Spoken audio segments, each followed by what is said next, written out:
গুঞ্জন ডালপালা মেলেছিল, চাকরি ছাড়তে পারেন চান্ডিকা হাথুরুসিংহে, আর সেই শঙ্কাই সম্ভবত সত্যি হতে যাচ্ছে।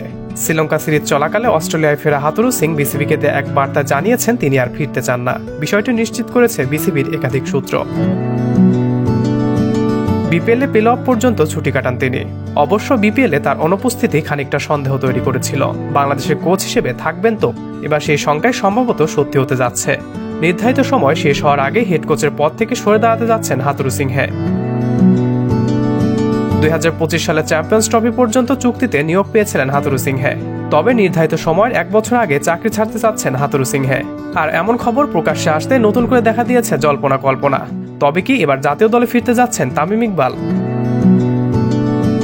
এর আগে তামিম ইকবাল বিসিবির সাথে বৈঠকে সরাসরি জানিয়েছিলেন যে হাথুরুসিংহে কোচ থাকলে তিনি আর জাতীয় দলে ফিরবেন না।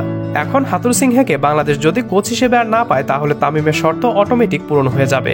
ফলে তামিমের সামনে টি-20 বিশ্বকাপ খেলারও একটি সুযোগ থাকবে।